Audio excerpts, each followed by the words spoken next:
నమస్తే, welcome to our channel. నేను ప్రియాంకారావు. సజ్జల గారు జగన్మోహన్ రెడ్డి గారికి స్క్రిప్ట్ ఇస్తారు అని సోషల్ మీడియాలో అందరూ చెప్తూ ఉంటారు. అయితే 2019కి ముందు ఆయన ఇచ్చిన స్క్రిప్ట్ డిఎస్పి కమ్మటి. మరి ఆ స్క్రిప్ట్ ఫలించింది 2019లో జగన్మోహన్ రెడ్డి గారు సీఎం అయ్యారు. ఆ తర్వాత అది ఫెయిల్ అయ్యింది. మరి మరోసారి ఆయన ఇలాంటిదే ఇచ్చారు. ఇది మెగా డిఎస్సి కమ్మటి స్క్రిప్ట్ అనమాట. కానీ ఈసారి ఆదిలోనే దీనికి తూట్లు పడ్డాయి. మరి ఈ స్క్రిప్ట్ ఫెయిల్ అవడంతో జగన్మోహన్ రెడ్డి గారి సిచ్యువేషన్ ఏంటి అనేది మనం చూస్తే గనక కమ్మ సామాజిక వర్గానికి ఏదైతే స్పోర్ట్స్ కోటా ఉంటుందో అందులో 40 సీట్లు ఉన్నాయి. అందులో కమ్మ సామాజిక వర్గానికి 9 సీట్లు ఇచ్చారు.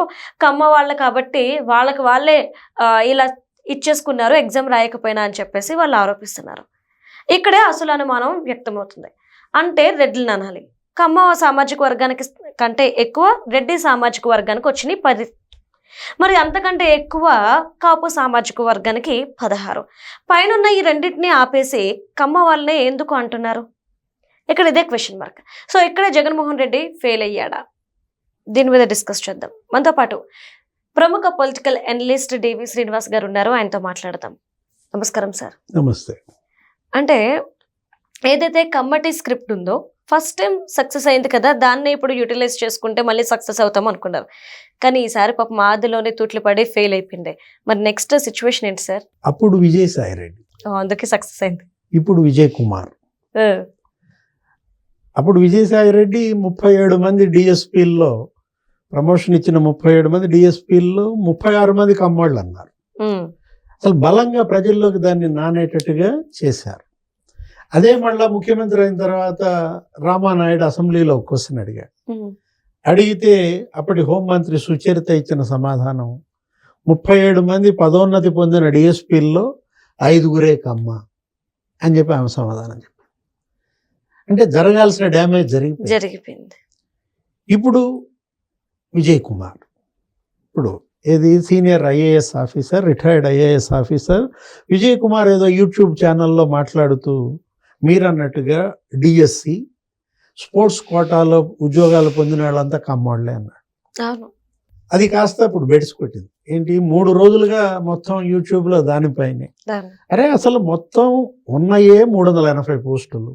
ఆ 380 పోస్టుల్లో ఎస్సీలు 112, బీసీలు 196, ఓసీకి వచ్చిందే 42. ఆ ఓసీకి వచ్చిన 42లో కూడా కమ్మోళ్ళు మీరు చెప్పినట్టుగా 9 మంది. అంటే 9 మంది కమ్మోళ్ళకి స్పోర్ట్స్ కోటాలో టీచర్ పోస్టులు వస్తే 380 వాళ్ళకే ఇచ్చినట్టుగా ప్రచారం చేశారు. అది ఆ తర్వాత ఆ ఛానల్ అతను కూడా ఏదో వివరణ ఇచ్చాడు.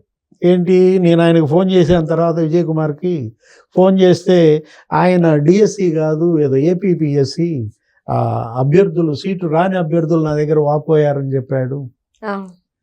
ఆ చెప్పింది ఏదో ఆ ఫోన్ కాల్ రికార్డ్ చేసి విజయ్ కుమార్ వాయిసే నువ్వు ఇవ్వచ్చుగా. అంతే కదా. అంటే ఇక్కడ ఏంటి, ఒక హిడెన్ అజెండా.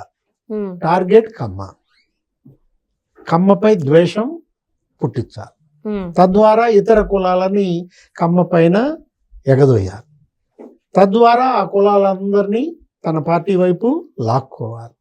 గతంలో అదే. ఏది 2019కి ముందు పింక్ డైమండ్ పోయింది. 24 గంటల్లో గనక భువనేశ్వరి మేడం ఇంట్లో ఎతికితే దొరుకుద్ది. అది కనుక దొరకకపోతే నేను రాజీనామా చేస్తా అన్నాడు విజయసాయి రెడ్డి. అంటే విజయసాయి రెడ్డి ఎట్లా జగన్మోహన్ రెడ్డి ఉపయోగపడ్డాడో ఈ విధమైనటువంటి ప్రచారానికి, అంటే అబద్ధాల ప్రచారానికి. అంటే ఇప్పుడు మనం అంటోంది అదే, ఎందుకు మీరు కమ్మని ఇంత ద్వేషిస్తున్నారు? అంటే ఒక కులాన్ని ద్వేషించడం ద్వారా ఇతర కులాలు నిన్ను ఎందుకు అభిమానిస్తాయి? నిన్ను పెట్టుకున్నారు, పాపం నమ్మారు, ఓట్లేసి గెలిపించారు. నువ్వు గెలిచిన తర్వాత ముఖ్యమంత్రిగా అన్ని కులాలని టార్గెట్ చేశావు. ఏ కులాన్ని వదిలేసావు? ఎస్సీలు. అరే దమనకాండ ఎస్సీల పైన, బీసీల పైన అరే మెడగోసి పారేశారు, సజీవ దహనాలు చేశారు, సామూహిక ఆత్మహత్యలకు పాల్పడేలా చేశావు. పోనీ నీ సామాజిక వర్గానికి నువ్వేమన్నా దోచిపెట్టావా? ఆ 4-5 నీ అనుచరులు తప్ప జగన్మోహన్ రెడ్డి సామాజిక వర్గమే బాధితులు. ఆనం రామనారాయణ దగ్గర నుంచి నీకు ప్రభాకర్ రెడ్డి దగ్గర నుంచి, కోటంరెడ్డి దగ్గర నుంచి, మేకపాటి చంద్రశేఖర్ రెడ్డి దగ్గర నుంచి వాళ్ళేగా మొదట నీ మీద తిరుగుబాటు చేసింది. అవును. నీ సామాజిక వర్గంలోనే ముసలం పుట్టింది, నిన్ను దించేశారు. అంటే ఇంకా నువ్వు ఆ కుల చిచ్చు పెట్టి చలిగాచుకోవాలన్న తాపత్రయం. ఇప్పుడు అదొక జబ్బు, ప్రాణాంతకమైన జబ్బు, ప్రపంచాన్ని గడగడలాడించిన వ్యాధి కరోనా. ఉమ్. ఏమన్నారు దాన్ని? కమరోనా అన్నారు. ఎవరైనా తమ్మినేని సీతారామ. అరే, శాసనసభ స్పీకర్గా పనిచేసిన వ్యక్తి కరోనాని కమరోనా అన్నాడంటే అక్కడే అర్థమైపోలా వీళ్ళకి ఎంత ద్వేషం ఉందో. లేకపోతే ఆయన ఎవరు? ఈసీ, ఇప్పుడు స్టేట్ ఎలక్షన్ కమిషనర్గా చేశారు. ఎలక్షన్ కమిషనర్కి కులం ఉంటుందమ్మా. స్టేట్ ఎలక్షన్ కమిషనర్ను ఉద్దేశించి చంద్రబాబు సామాజిక వర్గం, లేకపోతే జడ్జీలు, సుప్రీంకోర్టు జడ్జిని కులం కళ్ళతో చూడటం. ఇక దీనికి అసలు ఇక జబ్బు మామూలు జబ్బా ఇది? దీనికి మందు లేదా? అందుకేనా మొన్న ముఖ్యమంత్రి చంద్రబాబు కూడా అన్నారు, ఏమని? జగన్ పిచ్చికి మందులు లేవు. అరే, కమ్మ కాపు చిచ్చు పెట్టాలని చూస్తావు, అవును గుంటూరు వెళ్తావు, అంబటి రాంబాబుని పరామర్శిస్తావు, కాపు టైగర్ అంటావు. సార్. కానీ నాకు ఒకటి అర్థం కాలేదు సార్. ఒకవేళ వాళ్ళు చేసిన ఆరోపణలు తప్పు అని వాళ్ళు రియలైజ్ అయ్యారేమో లేట్గా, మేబీ ఏదైతే ఛానల్లో రిలీజ్ చేశారో వీడియో దాన్ని డిలీట్ చేస్తారు. కానీ మన వాళ్ళు అంటే టీడీపీ వాళ్ళు వీళ్ళు తెలివి తక్కువలు కాదు కాబట్టి డౌన్లోడ్ చేసేసుకొని వాళ్ళని సోషల్ మీడియాలో తిప్పుతున్నారు. అంటే మాట్లాడే ముందు ఆచితూచి అడిగేయకుండా మాట్లాడారా? అంటే డ్యామేజ్ జరుగుతుందని గ్రహించలేదు ఇంకా. మీరు ఎంత డ్యామేజ్ చేశారు. ఎందుకు ఆ కులం అంటే మీకు అంత చులకన్నా పల్సన్నా? ఇప్పుడు ఇవాళ ఇంతవరకు కేసులు పెట్టారా? లేదు. అంటే ఒక కులాన్ని ఈ విధంగా ఇతర కులాల మధ్య రెచ్చగొట్టి సమాజంలో అశాంతి సృష్టించేటటువంటి ఇటువంటి వీడియోలు. ఆయన ఎవరు అసలు? ఆయన సీనియర్ ఐఏఎస్గా పనిచేసిన ఆయన. కన్ఫర్డ్ అయితే కావచ్చు, అది వేరే విషయం, రిటైర్డ్. ఆయనంటూ ఒక పార్టీ పెట్టుకున్నారు, ఏదో రివల్యూషనరీ కాంగ్రెస్ పార్టీ. పాదయాత్ర చేశాడు ఆయన. అసలు పోటీ చేశాడమ్మా. ఇది తిరుపతి పార్లమెంటుకో సచివేడ్ అసెంబ్లీకో మొన్న ఎలక్షన్లో పోటీ చేశారు. ఇదే విజయ్ కుమార్. ఎన్ని ఓట్లు వచ్చాయి? 392.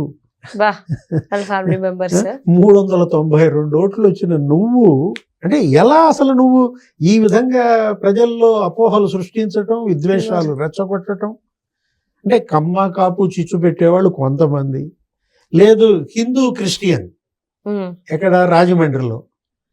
అక్కడేంటి, పాస్టర్ ప్రవీణ్ రోడ్డు ప్రమాదంలో చనిపోతే ఆ సీసీ ఫుటేజీలు లేకపోతే ఏమయ్యేదమ్మా? ఆ రోజు రాజమండ్రి హాస్పిటల్ దగ్గర హర్షకుమార్, కేఏ పాల్ వేల మందిని అక్కడ తీసుకొచ్చి రెచ్చగొట్టే ప్రసంగాలు చేసి సీసీ ఫుటేజీలు కనుక లేకపోతే రాజమండ్రి తగలబెట్టేవాళ్ళు.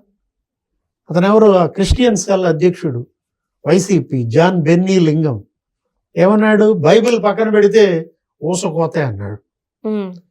అంటే ఎక్కడికక్కడ మొత్తం అన్ని చోట్ల సీసీ ఫుటేజీలు, పలానా చోట ఆయన మద్యం కొన్నాడు అంటూ అవన్నీ చూపించిన తర్వాత కదా. అక్కడ కడపలో ఏం చేస్తారు? హిందూ ముస్లిం చిచ్చు పెట్టడం. అక్కడ ఏదో ఒక జంక్షన్, ఆ జంక్షన్కి టిప్పు సుల్తాన్ పేరు పెట్టాలని చెప్పి ఉద్యమం, ధర్నా. హిందువులు మళ్ళా ముస్లింలు. అంటే హిందూ ముస్లిం చిచ్చు ఒక చోట, హిందూ క్రిస్టియన్ చిచ్చు ఇంకో చోట, కమ్మ కాపు విద్వేషాలు మరో చోట. అంటే నీ అధికారం కోసం, మళ్ళా నువ్వు ముఖ్యమంత్రి పదవి అవటం కోసం తగలబెడతావా? అరే, ఒక ప్రాంతం మీద కక్ష, అమరావతి మీద కక్ష. అదెవరో ఫోరం రెడ్డి, ఆయన ఎవరో కన్వీనర్. ఆయన అసలు రౌండ్ టేబుల్ కాన్ఫరెన్స్లు పెడతాడు. మొత్తం రాయలసీమ డబ్బులన్నీ తీసుకుపోయి అమరావతిలో పెడుతున్నారంటాడు. అమరావతిలో 2 లక్షల కోట్లు ఖర్చు పెడుతున్నారని చెప్పి విద్వేషం.